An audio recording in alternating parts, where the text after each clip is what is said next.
नमस्कार, बहुत स्वागत व्यूअर्स आप सभी का। आप देख रहे हैं आपका प्रोग्राम कॉफी पर कुरुक्षेत्र। मैं हूं सौरभ शर्मा। रोज की तरीके से आपके साथ बातें होती हैं खुल्लम खुल्ला, और इस वक्त तो देखिए बातें ही नहीं, चुनौतियां दी जा रही हैं कि कर लो, देखा लो तुम में कितना दम है। सब कुछ संसद के अंदर हो रहा है, क्योंकि देश में अब स्पीकर के पद के लिए चुनाव होगा।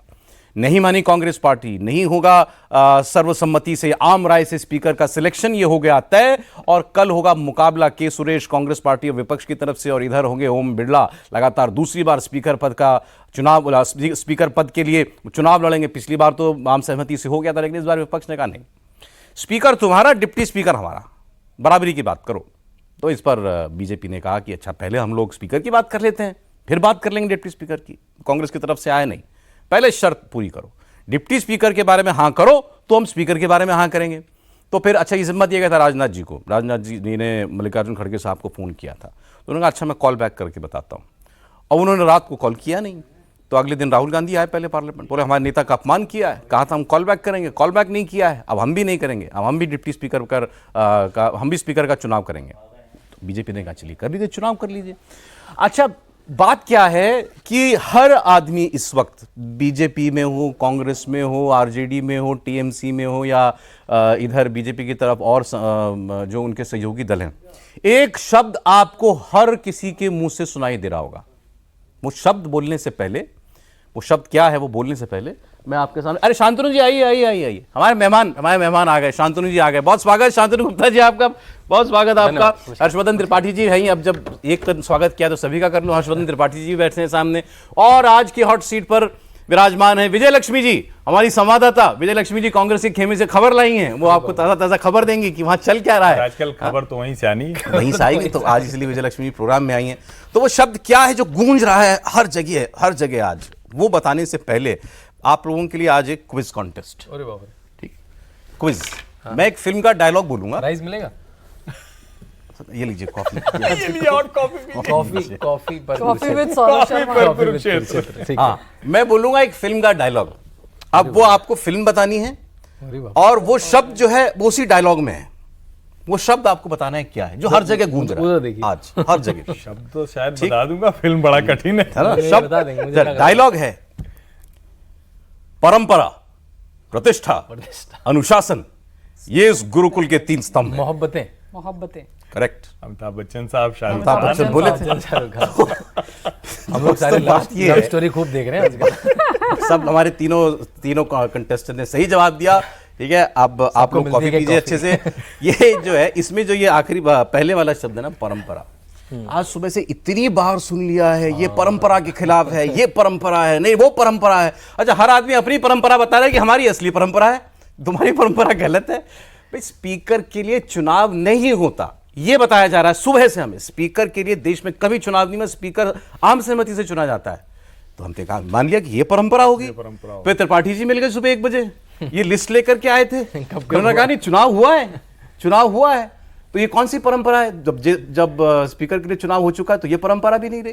फिर हम सुन रहे थे ये परंपरा है कि स्पीकर पक्ष का होता है और डिप्टी स्पीकर विपक्ष का होता है। फिर ये लिस्ट निकाल के लाए जेब में से, इतनी लंबी। लो देखो, नेहरू जी ने कभी नहीं दिया डिप्टी स्पीकर किसी और को, उन्होंने कांग्रेस के पास रखा। इंदिरा जी भी नहीं, तो ये भी परंपरा नहीं है, ये भी फेल। कौन सी असली परंपरा? देखिए, परंपरा तो सत्ता से तय होती है, और नेहरू जी जो परंपरा नहीं बना पाए उसकी दुहाई राहुल गांधी दे रहे हैं। अब पता नहीं वो राजनीति पढ़ते नहीं हैं, समझते नहीं हैं, या उनके सलाहकार चाहते हैं कि वो अपने, मतलब जिसको कहते हैं ना, जब से 2000 से वो आए हैं संसद में, उसके पहले की किसी भी राजनीति को वो याद ही न करें, क्योंकि उसको याद करेंगे तो आज जो बोल रहे हैं वो बोल नहीं पाएंगे, उनकी जुबान लड़खड़ाएगी। ऐसा कैसे हो सकता है कि आपके घर में वही सब हुआ हो और आप चौराहे पे खड़े होकर भाषण दें कि नहीं ये नहीं होना चाहिए? संभव है? नहीं हो सकता। इसीलिए 2000 के पहले की, जब से वो सांसद बने हैं, उसके पहले की कोई भी बात उनको ध्यान में नहीं। अगर ये ध्यान में होती, और सुबह भी मैंने सूची बताई थी, हालांकि ये सब मतलब सार्वजनिक है सूची, वो तो ऑन रिकॉर्ड। वो पहली से लेकर लगातार 10वीं लोकसभा तक कहीं कोई सहमति नहीं बनी, और जब सहमति बनी भी तो अपने सहयोगी पकड़ने के लिए बनी, यानी जिसको कहते हैं ना, जब थोड़ा सा सत्ता कमजोर हो या सत्ता में कुछ खलाल आ जाए, डील। और दूसरा ये, कांग्रेस ने कभी कोई परंपरा नहीं बनाई, न नेता विपक्ष का पद दिया न डिप्टी स्पीकर का पद दिया। जब कभी दिया भी तो मजबूरी में दिया। परंपरा बननी कब शुरू हुई? जब मिलीजुली सरकारें आई। पहली बार 1977 जब, जिसको हम कहते हैं कि जनता पार्टी की सरकार, जब पूरा विपक्ष एक हो गया था इंदिरा गांधी की तानाशाही के खिलाफ। अब तानाशाही आज महत्वपूर्ण दिन है, कांग्रेस को डिप्टी स्पीकर दिया था, तब भी दिया था। 1977 में उन्होंने दिया था। और मुझे जहां तक ध्यान में है कि ये परंपरा जो विपक्ष के नेता को कैबिनेट मंत्री का दर्जा होती है, ये भी विपक्ष ने शुरू किया। में शुरू हुआ, ये भी पहले नहीं था। अच्छा, ये परंपरा, ये रूल नहीं है, ये भी कोई रूल नहीं। Okay. दरअसल जब हम कहते हैं ना, कई चीजों को हम बात करते हैं और दुर्भाग्य से सत्ता कांग्रेस की एक कहें कि क्या कहते हैं शब्द, पर्यायवाची, समानार्थी बना दी गई। उसके साथ जो पत्रकार लोग थे, बुद्धिजीवी थे, जिनके जिम्मे काम था कि आप थोड़ा सा बताते कि भाई संविधान का क्या मतलब है, संविधान काम कैसे करता है, लोकसभा में विपक्ष का नेता क्या होगा, इसकी भूमिका क्या होगी, इन सब को उन्होंने समाहित कर दिया लंबे समय तक नेहरू जी के चरणों में। वो जो तय करते थे वही हो जाता था संविधान, वही परंपरा, वही सब कुछ। जैसे वो कहते हैं ना फिर उसके बाद इंदिरा जी के, मेरा शब्द ही शासन है, शब्द ही शासन है। और आप कांग्रेस के रिपोर्टर बैठे, क्या अरे कांग्रेस की रिपोर्टर नहीं, कांग्रेस को पार्टी की रिपोर्ट रिपोर्ट कर करने क्या वाले बज रहा हो कानों में? नहीं, वो पिक्चर में था ना, ये इतनी कर्कश आवाजें कहां से आ रही हैं? शब्द ही शासन। नहीं, और बड़ा अच्छा, हालांकि वो मतलब अश्विनी वैष्णव जी ने भी वो डाल दिया है, तो नहीं तो चलता है ना कि खाने के दांत कुछ और, दिखाने के दांत कुछ और। तो दिखाने के दांत राहुल गांधी जी संविधान पकड़े हुए, खाने के दांत इंदिरा गांधी जी संविधान को निगल गई। तो इससे बड़ा उदाहरण क्या होगा? और आज राहुल गांधी जी की शपथ देखी आप लोगों ने? राहुल गांधी जी की शपथ देखी? संविधान लेकर राहुल गांधी जी स्टेज पर, सॉरी, मंच पर गए जहां शपथ दिला रहे थे, जो हमारे वो थे पीठासीन अफसर जो थे, वहां जाती उन्होंने पहले लहराया। ऐसा ऐसा ये इनका चश्मे का कवर है, लेकिन उनका जो है वो उनका लाल था, यही साइज है उसका, ऑलमोस्ट ऐसा ही है। संविधान उन्होंने लहराया सामने 2-3 बार, और फिर उन्होंने शपथ ली, और फिर उसके बाद उन्होंने कहा जय संविधान। जय संविधान।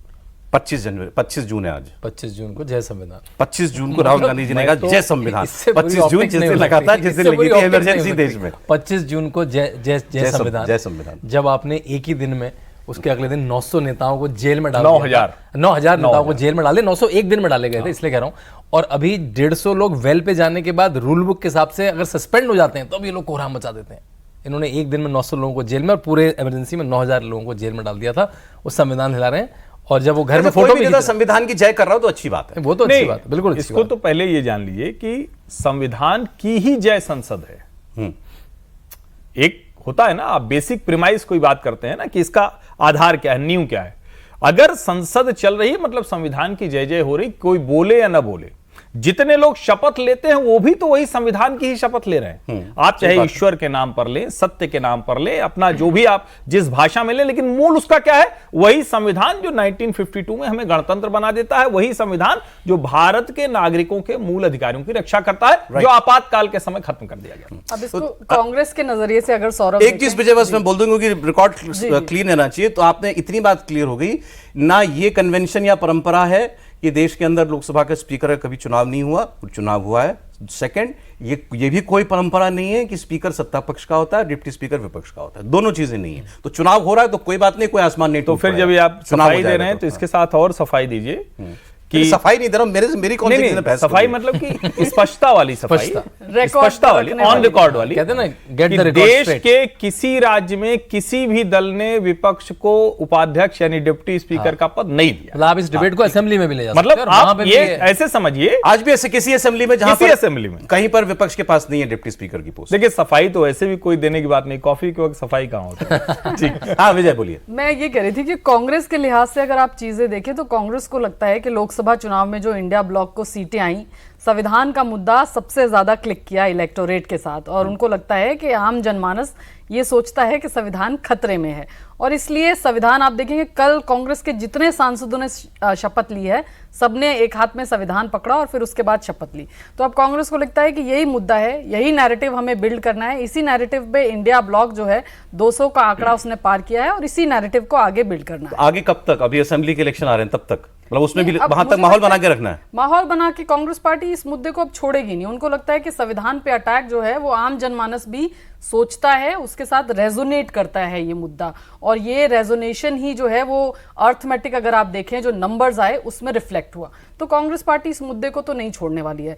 और यहाँ पर कन्वेंशन की बात जब कांग्रेस पार्टी करती है, एक मैसेजिंग ये देना चाहती है कि देखिए ये सरकार तो कंसेंसस से स्पीकर भी नहीं लाना चाहती है, ये सरकार तो कन्वेंशन से जो है डेप्यूटी स्पीकर भी नहीं दे रही है विपक्ष को। तो जो डिक्टेटोरियल एटीट्यूड का आरोप कांग्रेस पार्टी लगाती है, उसको लगता है कि इससे वो नैरेटिव और स्ट्रांग हो जाएगा कि भाई देखिए जो कन्वेंशन था वो भी तोड़ दिया, सुनती नहीं है ये सरकार, विपक्ष को साथ नहीं लेकर। तो अब तो ये भी जोड़ दिया ना उसमें कि के सुरेश जो उनके स्पीकर पद के उम्मीदवार वो दलित हैं। वो दलित हैं, तो एक दलित स्पीकर मिल जाता देश को। इसमें एक थोड़ा सा विजयलक्ष्मी बताएंगे, कोई कह रहा है कि वो क्रिश्चियन है, वो कन्वर्ट हो चुके हैं, शायद उनका 2012 का या कब का उच्च न्यायालय का मसला भी है। देखिए वो सारी कहानी में चीजें- ट्विस्ट हाँ, लाया। मतलब ये है तो हालांकि- इसलिए चूंकि विजयलक्ष्मी कांग्रेस देखती हैं तो शायद लेकिन स्पष्टता, क्योंकि कल एक से सफाई की और कांग्रेस- जरूरत है, स्पष्टता ऑन रिकॉर्ड। कांग्रेस के नेता कल से यही कह रहे हैं, गौरव गोगोई प्रोटेम स्पीकर, क्योंकि 8वीं बार सांसद है, 29 साल से राजनीतिक करियर में है के सुरेश, और उस सीनियरिटी के हिसाब से अगेन कन्वेंशन, कांग्रेस के नेता कहते थे ब्रिटिश पार्लियामेंट तो पूरी कन्वेंशन से चलती है, तो यहाँ पे जो थोड़े बहुत कन्वेंशन है उसको भी फॉलो नहीं कर रही है गवर्नमेंट। तो वही प्रोटेम स्पीकर वाले मसले में भी उनको लगता था कि 8 बार के सांसद, अगेन वहां पर भी सीनियरिटी वाला रूल बुक कुछ नहीं कहती है, लेकिन कन्वेंशन है कि जो सबसे सीनियर मोस्ट पार्लियामेंटेरियन होता है उसको आप प्रोटेम स्पीकर बनाते हैं। देखिए आम समय में आप प्रोटेम स्पीकर कांग्रेस को दे दो, विपक्ष को दे दो, या डिप्टी स्पीकर भी दे दो, आप किसी और को दे दो, या अपने एलआई को दे दो, बड़ा नॉर्मल लगता है। नॉर्मल लगता लेकिन आज ये नॉर्मल समय नहीं है। ये कहाँ है नॉर्मल रिश्ते हैं कांग्रेस और बीजेपी के बीच में? आप बताइए, आप तो पार्लियामेंट जाती हैं, दोनों पार्टियों के दफ्तर में भी जाती हैं, जो शिष्टाचार था ना वो भी नहीं है मुझे लगता है, जो कर्टसी भी नहीं बची है। कर्टसी भी नहीं बची है। ये मुझे लगता है जैसे पहले हम देखते थे, हालांकि कुछ कुछ पार्लियामेंटेरियन, आप गेट नंबर 12 पे खड़े हो जाएं, 4 पे खड़े हो जाएं, तो कुछ कुछ पार्लियामेंटेरियन तो आपको दिखेंगे दूसरे खेमों के, जो रुकेंगे, बात करेंगे, गपशप करेंगे। लेकिन कई बार आप देखेंगे कि बड़े बड़े नेता ऐसे करके एक अंदर जा रहा है और एक बाहर जा रहा है, एक कर्टसी जो होती है, एक स्माइल जो है, वो कोई सलाम दुआ नहीं। वो वाला अरे भी कल होता- तो कांग्रेस वो वाला में होता होगा ना कि खरगे जी जा रहे हैं, कोई मिल गया तो उससे मिलने लगे, मतलब मैं ऐसे ही कह रहा हूँ, हो सकता है ऐसा हो ना। तब तक राहुल गांधी को दिख गया हो कि तो तुरंत उन्होंने कहा कि नहीं नहीं अभी हम बात नहीं करेंगे, अभी तो बहुत तुम कौन, मतलब तुम हो क्यों जाता रुके हो होगा, यहाँ ऐसे पे? हो जाता होगा, या उधर चले आ रहे ऐसा नहीं हैं, होता मिल रहे हैं, होगा। तब तक उधर दिखा कि वो तो अमित शाह उधर चले आ रहे हैं। कल से कांग्रेस के ट्विटर हैंडल्स पर क्या घूम रहा है आपने देखा नहीं? कि जब प्राइम मिनिस्टर ओथ लेने के लिए गए कल, तो उस वक्त अब सामने ही बिल्कुल ऑपोजिशन की फर्स्ट बेंच पर, अब फर्स्ट बेंच पर बैठते हैं राहुल गांधी, पहले नहीं बैठते थे, अब फर्स्ट बेंच पर राहुल गांधी, अखिलेश यादव, और अयोध्या से जो जीते हैं नहीं, अवधेश फर्स्ट कुमार- बेंच पर ही अवधेश कुमार बैठते थे। पासी। अवधेश पासी जी 17वीं पार्लियामेंट में भी सेकंड बेंच पे बैठते सेकंड बेंच पे बैठते थे, सेकंड हाँ। पे बैठते थे। अब वो फर्स्ट और पे अवधेश अधीर रंजन अयोध्या जो चौधरी जीते वाले सांसद बीच में बैठा हैं, रखा है। उनको अखिलेश जी और राहुल गांधी जी बीच में बैठाते हैं अपने, मैसेजिंग बिल्कुल क्लियर है। तो वो जब प्राइम मिनिस्टर गए ओथ लेने के लिए, तो यहां से खड़े हो गए, संविधान दिखाया। ये खड़े हो गए, इन्होंने ऐसे संविधान दिखाया, तो प्राइम मिनिस्टर ने अपनी ओथ ली, उन्होंने सब जगह नमस्ते की, यहाँ भी करी, वहां भी की, तो इनकी तरफ भी करी होगी। अब मुझे नहीं पता वो सीधे नहीं, वो करते हैं। कि वो राहुल गांधी ये को convention नमस्ते है कर रहे कि थे। PM आते हैं तो सब प्रधानमंत्री तरफ करते हैं। सबकी सब और जो है वो चेयर प्रणाम को भी करते हैं। करते हैं और बाकी भी तो करते कल से कांग्रेस वाले ये कह रहे हैं, अच्छा देखा, अब तो प्रधानमंत्री भी नमस्ते कर रहे हैं राहुल जी को। देखिए ये आजकल नया चला है कि प्रधानमंत्री, अब जैसे जब प्रधानमंत्री घुसे पहले तो उन्होंने संविधान की कॉपी को नमन किया, उनका इस बार किया, फिर थोड़ी देर में वीडियो 2019 का भी आ गया, 2014 का भी आ गया, तो वो इस बार करेंगे। जो भी प्रधानमंत्री ऐसा मूव करते हैं, कहते हैं इस बार वो तो डर गए हैं, उनकी सीटें कम आ गई हैं, वो करेंगे। देखिए मुझे सोशल ऐसा मीडिया लगता पे नहीं कुछ कुछ होगा। लोगों को कुछ काम तो करना पड़ेगा ना। सोशल मीडिया पे तो यही काम होता है। नहीं, लेकिन मुझे लगता है कई बार अतिरेक में गड़बड़ भी होती है। ये ठीक है कि संविधान वाले ने काम किया है, लेकिन कहीं ऐसा ना हो कि बार बार आप ये कहें और कोई उससे रिलेट न करे। जैसे अभी तक ये सबके दिमाग में था कि ये परंपरा है, और ये तरह अगर इतनी चर्चा नहीं हुई होती, आज देश के हर व्यक्ति को पता है कोई परंपरा नहीं है, कांग्रेस किसी परंपरा का पालन नहीं करती रही। विधानसभाओं में कोई, अब सब लोग आज के समय में तो सबके पास मोबाइल है, 2 मिनट में खोज लेते हैं। अब लेकिन इससे खतरनाक वाला है, और जिसको पता नहीं कांग्रेस को लोग समझ रहे हैं या नहीं समझ रहे हैं, अरुण गोविल जय श्री राम बोल के जाते हैं, और उधर से कांग्रेस और समाजवादी पार्टी के लोग जय अवधेश बोलते हैं। अवधेश प्रसाद जीते हैं अयोध्या से। अच्छा, हो सकता है कि अभी उनको अच्छा लग रहा हो। अवधेश प्रसाद जय श्री राम अवधेश का काउंटर प्रसाद हो जय गया। श्री राम का काउंटर है। अगर मतलब मैं ठीक है, वो जीते हैं, लोकतंत्र में जो जीता वही सिकंदर, और अंत में हमको वो स्वीकार करना चाहिए। हालांकि विपक्ष अभी भी प्रधानमंत्री को स्वीकार नहीं कर पा रहा है। राहुल गांधी जी ने बधाई नहीं दी है, पता नहीं खरगे जी या सोनिया जी ने प्रधानमंत्री बधाई को क्यों नहीं दी दी भाई विजय जी? क्योंकि उनको लगता है कि बधाई, ये तो लोकतंत्र की हत्या कर रहे हैं, तो लोकतांत्रिक सिस्टम में कैसे बधाई दे दें फिर। नहीं तो कैसे रायबरेली से तो प्रधानमंत्री तो बन गए ना, उसी सिस्टम से जीते हैं ये लोग, चुनाव से जीत वो कर भी आए उसी हैं। चुनाव में जीते, ये भी उसी चुनाव में जिस, जीते। जिस नैरेटिव को कांग्रेस पार्टी बिल्ड करना चाह रही है, उस नैरेटिव में मुझे लगता है कि उनको ये प्रूव करना है, और ये उनको उनकी पॉलिटिक्स के लिए ये suit लेजिटिमेट करता है। प्राइम मिनिस्टर नहीं है, ऐसा भी बोलना चाहते हैं क्या कांग्रेस? नहीं, लेजिटिमेट नहीं बोलना चाहते, लेकिन देखिए आज आप ट्विटर पे देखिए, या मल्लिकार्जुन खड़गे का जो उन्होंने नरेंद्र मोदी जी को टैग करके एक ट्वीट डाला है, उस पर उन्होंने लिखा है कि ये जो 10 साल हैं ये डेमोक्रेसी का काला एक तरीके से चैप्टर है, एक अनडिक्लेयर्ड इमरजेंसी इस देश में 10 साल से लगी हुई है। तो उसी नैरेटिव को आगे बढ़ाना चाहते हैं कि डेमोक्रेसी, डेमोक्रेटिक वैल्यूज को इस गवर्नमेंट ने ताक पे रख दिया है। इसका जो आप इसका दूसरा पहलू आप देखिए कि प्रधानमंत्री नरेंद्र मोदी जब जो कुछ 2019 वाली सरकार है, बहुत कुछ आपको इन कॉन्टिन्यूशन दिखाई दे रहा है। मंत्री बड़े पोर्टफोलियोज वाले वही वो चेहरे जो है लाए गए हैं, अधिकारी और अब तो स्पीकर भी वही वाले हो गए।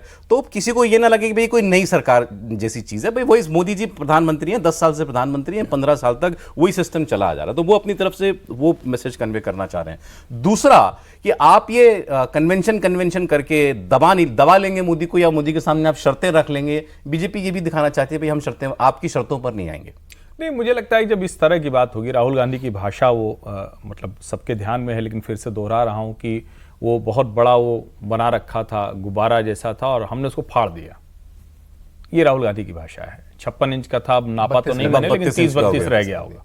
तो जब आप इस तरह की बात करते हैं तो यहां दरअसल राहुल गांधी उस उत्साही, मतलब जिसको कहते हैं ना कि एक बहुत कोई बच्चा है जो थोड़ा सा कुछ उसने अपने घर परिवार में किया और उसकी बात सब सुनने लगी, ये उनके अपने घर का मसला है। आप इसको समझिए जरा। उनको कांग्रेस पार्टी में सीरियस नहीं लिया जा रहा था। लंबे समय तक कांग्रेस पार्टी के नेता जरा सा निकलते थे, कहते थे अरे यार कुछ करने धरने का है नहीं, जबरदस्ती नेता होना है। आज राहुल को लग रहा है कि नहीं, हमने वो प्रूव कर दिया। हम जहां लेके आए हैं, आज पूरा देश ये कह रहा है नहीं कि राहुल गांधी ने ये माहौल तो बना दिया। तो अब कांग्रेस पार्टी के भीतर जो नेता है वो नहीं बोल पाएंगे। वो कब तक नहीं बोल पाएंगे? जब तक राहुल गांधी ऐसे ही थोड़ा आक्रामक रहेंगे, थोड़ा इस तरह की बात करते रहेंगे। अब इसका ये प्रभाव कैसे दिखेगा वो कुछ समय बाद दिखेगा, जब अगले कुछ चुनाव होंगे।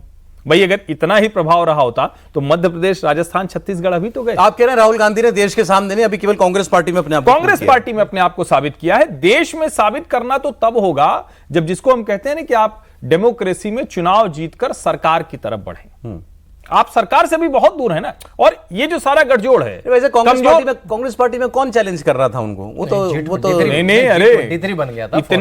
कितना पहले इतने चैलेंज हुए कि राहुल गांधी करीब साल सवा साल तक राजनीति में रहे ही नहीं। कह रहा पुरानी बात हो गई, लेकिन उसके बावजूद मैं कह रहा हूं कि आखिर वही सारे चैलेंजेस तो थे ना।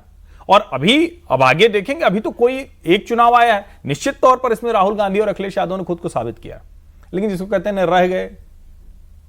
अब रह गए तो रह गए। कुल मिलाकर के मुझे लगता है कि ऑपोजिशन, खासतौर से कांग्रेस, एक नैरेटिव सेट कर देना चाहती है कि हम अब डिफेंसिव नहीं खेलने वाले, हम एकदम ऑफेंसिव होकर फ्रंट फुट। सामने वाला भी डिफेंसिव कहां कह रहा है अपने आप को? वो भी फुल ऑफेंसिव है। पिछली बार आप देखिए 5 साल में बहुत चिट्ठियां लिखी खड़गे जी ने, अधीर रंजन चौधरी ने, कि डेप्यूटी स्पीकर बनना चाहिए, कन्वेंशन है, आप दीजिए विपक्ष को। लेकिन पूरा विपक्ष वो लामबंद भी नहीं कर पाए, दूसरों का सपोर्ट भी नहीं मिला। 5 साल तक बस एक फॉर्मेलिटी होती है ना, आपने चिट्ठी लिख दी, सरकार को बता दिया, ट्वीट कर दिया, एक मीडिया बाइट दे दी कि नहीं दे रहे हैं कन्वेंशन का, वो नहीं कर रहे, लेकिन उतना एग्रेसिवली उसको फॉलो नहीं किया। अब क्या कर लेंगे? कॉर्नर पकड़ लेंगे। अब इस बार देखिए, ये फर्स्ट डे इन्होंने, इनको पता है कि नंबर्स नहीं है इनके पास स्पीकर का चुनाव लड़ने के लिए, लेकिन एक मैसेजिंग, एक नैरेटिव कि भाई देखिए कन्वेंशन फॉलो नहीं हो रहा है, संविधान फॉलो नहीं हो रहा, उस मैसेजिंग को एक एग्रेसिव तरीके से पोर्ट्रे करने की कोशिश है। कि फर्स्ट डे पहले प्रोटेम स्पीकर पर ये बवाल मचाया कि भाई कन्वेंशन को नहीं किया, अब स्पीकर का उम्मीदवार आपने उतार दिया, फिर अब ये कह रहे हैं कि डेप्यूटी स्पीकर का भी जब इलेक्शन होगा तो हम उम्मीदवार उतारेंगे, उस पर भी चर्चा, उस पर भी हो रहा है। यानी कोई भी चीज अब ऐसे स्मूथ तरीके से, कंसेंसस वाले तरीके से नहीं होने वाली। कौन सा किसी को आदत पड़ी थी स्मूथनेस की या कन्वेंशन की? 10 साल से देख रहे हैं। नहीं देखिए, आज कांग्रेस के कई नेता कह रहे थे कि पिछले 2 टर्म्स में हमसे बात भी नहीं की गई, कंसेंसस के लिए रीच आउट तक नहीं किया गया कि भाई इसको बना रहे हैं, आपका कंसेंसस है या नहीं। ये पहली बार हो रहा है कि फोन आ रहे हैं, एक नेता को डेप्यूट किया गया है कि भैया आप जाइए कंसेंसस बनाइए। उनको लगता है यही हमारी जीत है कि भाई हमसे कंसेंसस बिल्डिंग पर हमसे बात कर रहे हैं, बात नहीं हुई, अब कम से कम हम वहां ले आए कि जहां पर हमसे सरकार रीच आउट करने की कोशिश कर रही है। और रीच आउट, ये तो रीच आउट कर रहे हैं, कांग्रेस पार्टी का क्या जवाब होगा? कांग्रेस पार्टी ने कहा डेप्यूटी स्पीकर दे दीजिए तो हम स्पीकर में कंसेंसस बना देंगे आपके लेकिन साथ। देखिए, कहाँ गया कंसेंसस फिर? मैं कह ये रहा तो हूं डील कह रहे है, हैं ये कि तो डील है, ये कि कंसेंसस नहीं है। ये राहुल गांधी इसी तरह की आक्रामकता रखते, लेकिन कहते कि भाई स्पीकर पर हम चुनाव नहीं कराएंगे, डेप्यूटी स्पीकर हमें चाहिए, अगर नरेंद्र मोदी नहीं देंगे तो ये उनका तानाशाही रवैया। मैं शब्द बोल रहा हूं, शायद देश की जनता को तब थोड़ा सा लगता है कि हां ठीक बात है। जब आप कह रहे हैं कि नहीं नहीं फोन आया था, हमने कहा डिप्टी स्पीकर दो, तब तो समर्थन करेंगे, और अब दोनों लड़ रहे हैं, तो जनता कहेगी भाई तुम चुनाव में ऐसे ही गए थे, ऐसे ही एक बार लड़ के देख लो। तो कहां कांग्रेस पार्टी को ब्राउनी पॉइंट्स कहां मिले, उनका पक्ष मजबूत कहां हुआ? और सरकार कहेगी कि ये तो कभी हुआ ही नहीं कि स्पीकर के चुनाव में किसी ने कंडीशन रखी हो, ये तो अनकंडीशनल इलेक्शन होता है, और नहीं तो चुनाव लड़ा लीजिए। आपके सामने जैसे नेहरू जी के पहले 52 में विपक्षी पार्टियां हार गई थी, ऐसे इस बार भी हार जाएंगी। सर लब्बो लुबाब क्या है? वो ये है कि कांग्रेस पार्टी, जैसा विजय बार बार कह रही है, कि अब एक बड़ी अग्रेसिव पोस्चरिंग रखेगी, और वो दिखाई दे रहा है उसमें। और सामने वाला जो है, आप कांग्रेस पार्टी के नेताओं को लग रहा है कि अब ये थोड़े से पिलपिले हो रहे हैं, मतलब फोन कर रहे हैं हमको, पूछ रहे हैं भाई देखो अब स्पीकर मतलब हमने मजबूर कर दिया क्या करना है। लेकिन ऐसा कुछ है नहीं, है क्या कुछ ऐसा? देखिए, अगर आप सरकार गठन देख लें, पोर्टफोलियो देख लें, और अब स्पीकर भी देख लें, वही जिन्होंने 152 कितने लोगों को, भाई ओम बिरला जी के नाम ये भी रिकॉर्ड है ना, 146 एक दिन में सर्वाधिक सांसदों को निकाल दिया। पहले भी निकाले गए, ऐसा नहीं है, राजीव गांधी की सरकार, हर सरकार में निकाले गए, लेकिन वही ओम बिरला लाए गए। अब तो ये लगता है कि इस चयन के पीछे भी ये रहा कि अच्छा ठीक है, तुम वो बार बार याद दिला रहे हो, तो चलो ठीक है इन्हीं को लेके आते हैं। इसी चयन की वजह से एक नेता से मेरी बात हुई, काफी सीनियर, उन्होंने कहा एक ऐसा बंदा जिसने डिक्टेटोरियल एटीट्यूड रखा पिछले पूरे 5 साल में, 146 सांसदों को जो है निलंबित कर दिया। ये एक पर्सनल हमारा भी काउंटर है कि हम ऐसे व्यक्ति को जो है हमें काउंटर करना है अपना उम्मीदवार उतार के। तो एक ये भी है। तो पहले तो मान रहे थे अगर डिप्टी स्पीकर दे देते तो यही तानाशाह मान लेते, जो है स्पीकर के लिए मान जाती कांग्रेस नहीं, पार्टी। तो वो वेट कर रहे थे कि स्पीकर होगा कौन, और क्या डेप्यूटी स्पीकर पे कल रात तक के घटनाक्रम में आप कहो तो स्पीकर को लेकर के उतना कोई बहुत ज्यादा चर्चा थी कि हमारा ये प्लान बी, हमारी स्ट्रैटेजी क्या होगी। सुबह काफी नेताओं से मेरी बात हुई तो किसी ने नहीं कहा कि हम स्पीकर पे अपना उम्मीदवार उतारने जा रहे हैं, या सबने कहा कि हाँ बातचीत है, देख रहे हैं, डेप्यूटी स्पीकर मिलेगा तो उसके बाद सोचेंगे। फिर एकदम से अचानक से आया कि के सुरेश जी जो है उनको उतार दिया गया है। तो कांग्रेस उम्मीद कर रही थी कि शायद इस बार जो कन्वेंशन की वो बात करें, मिल जाएगा उन्हें डेप्यूटी स्पीकर। मुझे लगता है वो बहुत सुबह तक, हालांकि स्ट्रैटेजी भी उनकी तैयार थी, लेकिन वो अर्ली मॉर्निंग तक उनको उम्मीद थी कि कुछ हो जाएगा। आपने और उसमें एक बात हमने ये भी सुनी कि टीएमसी को इस बात से भी नाराजगी हुई कि हमसे नहीं पूछा गया के सुरेश का नाम। उनको नाराजगी इस बात से हुई कि के सुरेश को क्यों चुन लिया,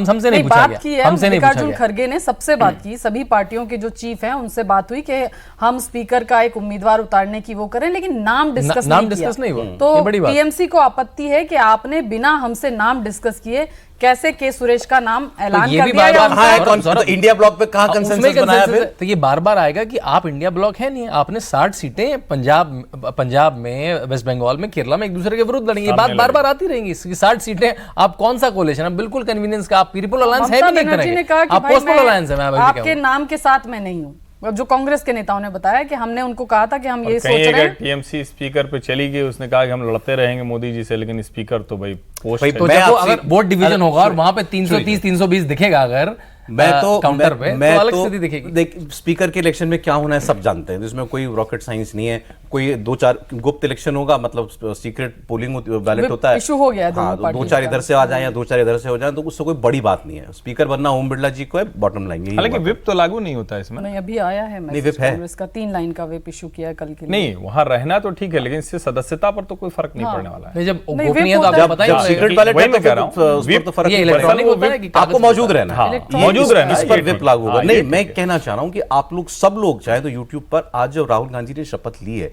वो तस्वीरें देखिएगा जरूर साहब। क्या उसमें है? आदमी के चेहरे पर चमक है, ग्लो है, जैसे पांव हवा में हो, तैर रहे हो, ऐसा है एकदम कॉन्फिडेंस, बिल्कुल बमा बम।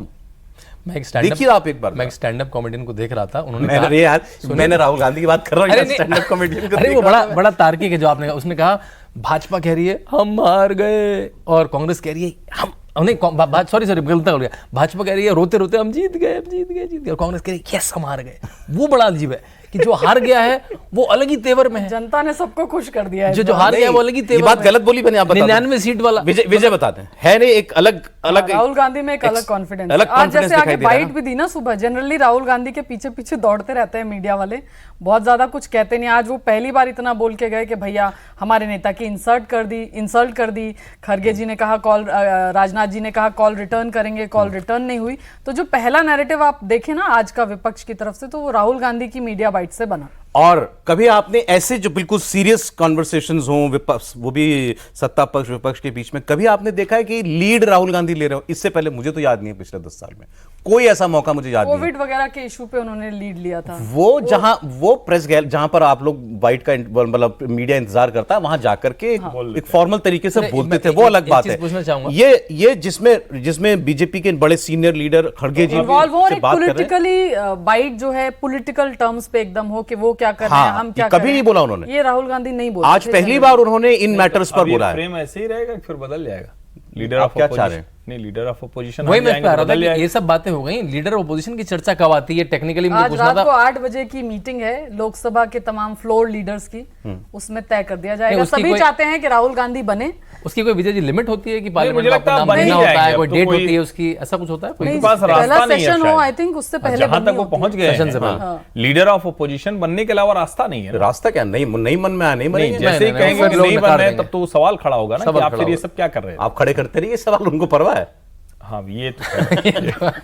आपको लग रहा है कि- लेकिन आपका आप देखिए, आप कांग्रेस कवर करती हैं, आपको क्या लगता है लीडर ऑपोजिशन देखिए राहुल गांधी पे दबाव तो पूरा है पार्टी का, जैसे ये रायबरेली क्या होता है? अमेठी- दबाव उन पे है रायबरेली नहीं, लड़ने वो का, राहुल वायनाड गांधी कह रहे छोड़ने हैं कि का। मैं संगठन में काम करना चाहता हूँ, मैं पार्टी को मजबूत करना चाहता हूँ, कोई यहाँ पर कोई वो नहीं लेना चाहता हूँ मैं पद। So, अभी ये डन डील नहीं है कि संसदीय राजनीति में वो जितना मुझे लगा, नहीं, but अभी बात मतलब हम करके- कंफर्म ना माने कि एलओपी हो रहे हैं। अभी वेट करिए शाम तक। अच्छा, आज आज आ सकता है नाम? आज शाम तक मुझे लगता है 8-9 लेकिन ये बजे के अगर बाद नेता विपक्ष बन गए तो मजा तो बहुत आएगा पार्लियामेंट में। आनंद आएगा। और पार्लियामेंट चलेगी भी ज्यादा, मुझे ऐसा लगता है पार्लियामेंट चलेगी ज्यादा, क्योंकि शायद ये मुझे लगता है शायद ये बोलना चाहेंगे, विषय नहीं, पे अगर बोलना राहुल चाहेंगे। गांधी का अगर आप फेमस स्पीचेस उठा के देखें तो अच्छे वाले जो है वो सारे पार्लियामेंट के ही हैं। फ्लोर ऑफ द हाउस पे पूरी तैयारी करके आते हैं, पूरा फैक्ट्स के साथ बोलने की याद कोशिश आता है? करते हैं। मणिपुर बस- पर याद आता है? मणिपुर बस एक सब- लाइन, मुझे तो वो याद आ रहा है, सिर्फ जब पी एक लाइन नहीं, ये एक लाइन, आंख फेयर एंड मारना- लवली स्कीम, ये सब एक कुछ। लाइन बोल देता हूँ। मणिपुर पर चर्चा हो रही थी और वो कहीं भारत जोड़ो यात्रा में खो गए। फिर उन्होंने किस्सा सुनाना शुरू कर दिया। मणिपुर कहाँ था? और गौरव गोगोई के उस स्पीच को, उस भाषण को लेकर कहा गया कि ये मैच्योर पॉलिटिशियन का स्टेटमेंट है, ऐसे तैयारी करके आना चाहिए। और जब अमित शाह है तब तो याद ही नहीं रह गया कहाँ किसने क्या तो बोला। आपके राहुल जी तैयारी करके नहीं आते हैं? नहीं, आना चाहिए। नहीं, कुछ स्पीचेस राहुल गांधी के ये मणिपुर वाला जैसे आपने कहा कि बहुत ऑफ द ट्रैक था, Brutus. लेकिन उसके अलावा टू ब्रूटी। Too Brutus. नहीं, ये कुछ स्पीचेस थे जो बहुत लोगों ने क्रिटिसाइज भी किए उनके कि मणिपुर वाला नहीं, speech वो अच्छा अवसर नहीं था। बड़ा था। कांग्रेस पार्टी के अवसर बड़ा काफी था। नेताओं ने उसको गांधी क्रिटिसाइज किया था फैमिली उस में समय। क्या मतलब आपको लगता है, मतलब प्रियंका जी क्या चाहती होंगी, सोनिया जी क्या चाहती होंगी, ये पोस्ट लें कि ना लें? बिल्कुल दोनों चाहते हैं कि राहुल गांधी लीडर ऑफ चाहते हैं। ऑपोजिशन बने, दोनों चाहते हैं। बड़ा बंगला मिलेगा इसलिए? नहीं, बड़ा बंगला नहीं मिलेगा। राहुल गांधी जो हैं एक बड़ा इंपॉर्टेंट पोर्टफोलियो लेके उनकी इमेज थोड़ी बड़ी बनेगी, लीड करेंगे फ्रंट से। और जो उनके आलोचक हैं, अगर राहुल अच्छा करते हैं तो उनके आलोचक जो हैं उनका भी मुंह बंद वो कर सकते हैं। लेकिन राहुल जी कह रहे हैं कि मेरा मन अभी संगठन में काम करने का है। हाँ, अब देखते हैं आज क्या है, क्योंकि पार्टी और खरगे जी भी उनसे कह चुके हैं कि भाई बीजेपी के आप नजरिए से इस सवाल को सोचे जरा। हाँ, ये इंटरेस्टिंग है भाई। कांग्रेस चाहेगी कि एलओपी बने, राहुल जी का कद बढ़ेगा, एक और जिम्मेदारी वाली बात लगेगी। बीजेपी के लिए कैसा रहेगा अगर राहुल गांधी एलओपी होते हैं तो? देखिए, बड़ी सीधी सी बात है, अगर राहुल गांधी एलओपी नहीं होंगे तो बीजेपी को सबसे पहले तो यही अवसर मिल जाएगा जो हम सब लोगों को बहुत आसानी से दिखता है कि भाई जिम्मेदारी से भागते हैं। लेकिन अगर वो आते हैं सामने तो भारतीय जनता पार्टी के लिए एक दूसरा अवसर होगा कि या तो राहुल गांधी खुद को उस तरह से साबित कर पाए, या वो उनको कह देगी कि ये जितना अभियान चला रहे थे, जितना कुछ था, जिसको बहुत एक लाइन में कहें जो बड़ी मुश्किल से छवि बनी है, उस छवि को ध्वस्त करने के लिए उनको एक अवसर मिलेगा। अब दोनों तरफ से, दोनों के पास अवसर भी हैं, एक बढ़िया कौन उसको मार ले जाएगा बाजी ये देखने के बाद। लेकिन मेरा यह मानना है कि राहुल गांधी को लीडर ऑफ अपोजिशन बनना चाहिए। बनना चाहिए। बनना चाहिए। आपकी क्या राय है? जी, बिल्कुल बनना चाहिए। उनकी माता जी, उनके पिताजी दोनों लीडर ऑपोजिशन रहे हैं। बड़े बड़े नेता भाजपा से जो बड़े नेता बने, चाहे वो अटल बिहारी वाजपेयी हो, चाहे वो लाल कृष्ण आडवाणी हो, सुषमा स्वराज हो, लीडर ऑपोजिशन रहे, राज्यसभा में कोई और अरुण जेटली रहे। तो अगर उनको अपने पॉलिटिकल करियर को सीरियसली लेना है तो उन्होंने 10 साल मंत्री पद नहीं लिया। मेरे ख्याल से उनको उस 10 साल में कुछ रूरल डेवलपमेंट, एग्रीकल्चर, कुछ गांव में मिनिस्ट्री लेके अपना मट्टी फाड़नी गवर्निंग या चाहिए थी। एडमिनिस्ट्रेटिव अगर उनका तो जो भी तो उनकी ये एक तरह का उनका personality मिनी trait है, वो एडमिनिस्ट्रेटिव रोल बाहर उनके आता। पास, नहीं, एक नहीं, मिनी ये वाला एडमिनिस्ट्रेटिव थोड़ा रोल मैं उनको। ऐतराज करता हूँ। गांधी परिवार मंत्री बनेगा, नहीं नहीं, सिर्फ प्रधानमंत्री। सॉरी। तो एलओपी, फिर तो एलओपी भी छोटा हो गया। नहीं, एलओपी तो फिर भी टॉप है ना, ठीक है, वो नीचे नहीं आ सके। एलओपी तो टॉप है, इसलिए वो बन सकता विपक्ष का टॉप है वो। है। अध्यक्ष बन अच्छा, सकते मुझे हैं। कई बार ये लगता है कि जैसे भी आप बात कर रहे थे ना कि कल खड़गे साहब को फोन किया राजनाथ जी ने, सीधे राहुल गांधी जी को फोन क्यों नहीं कर लेते? नहीं, वो कुछ वो भाई, क्या पार्टी है, के वो अध्यक्ष क्या तो है, खड़गे वो जी पार्टी के आप लोग यही बोलोगे ना? मैंने कहा सीधे सीधे बात क्लियर हो जाती है ना, कर सकते थे। बॉस से बात कर लो। लेकिन आप बताइए, वो आए थे ना गले मिलने, गले मिलने के बाद क्या कहा? देखा, हम तो मोहब्बत की दुकान लेके गए और क्या क्या हो गया। मुझे अच्छा- लगता है दोनों के बीच में जो ट्रस्ट डेफिसिट है, हाँ, भरोसा ही नहीं। वो जिस जगह पर है उसमें हम चाहे जो बात करें, परंपरा यही रहेगी। परंपरा प्रतिष्ठा अनुशासन, परंपरा प्रतिष्ठा अनुशासन। आज तो वो यही प्रतिष्ठा बचाने के लिए सब कर रहे हैं, परंपरा रही नहीं कोई। और अनुशासन संसद में कब देखा आपने? संसद में कहीं देखा आपने अनुशासन? तो और नहीं देखने को बच्चन मिलेगा। साहब का डायलॉग तो तीनों शब्द जो है काटा। ठीक, अरे आज मैंने आपको आज का शेर सुना दिया कि नहीं सुना दिया? नहीं, अभी नहीं नहीं सुना सुना आपने। आज का शेर चोरी किया हुआ या कल वोटिंग है व्यूअर्स सुबह सुबह, तो उसके लिए मैंने कहा एक शेर कोई होना चाहिए ना। कल स्पीकर की वोटिंग है। स्पीकर की वोटिंग है कल ना, तो आओ मिलकर हम अपना हुनर आजमाएं, आओ मिलकर अपना हुनर आजमाएं, तुम तीर आजमाओ हम जिगर आजमाएं। ये क्या बात बात है। क्या क्या बात। बात है, सुधरता क्या है। बात है। बढ़िया है। कल कल के कहाँ लिए चलेगा तीर और कहाँ होगा जिगर से जिगर से सामना। कल आप देखिए सुबह शायद 11 बजे वोटिंग है, तो आपको जाना कहीं और है नहीं, इंडिया टीवी पर ही आपको वो भी देखना है। तो सुबह 11 बजे आप वो देखिएगा, उसके बाद दिन भर आप इंडिया टीवी देखते रहिएगा, फिर हम शाम को 6 बजे आपको मिल ही जाएंगे। तो फिर कल कॉफी पर कुरुक्षेत्र में बात होगी। बहुत शुक्रिया विजय लक्ष्मी आपका, हर्षवर्धन त्रिपाठी जी, शांतनु गुप्ता जी, बहुत बहुत धन्यवाद आपका।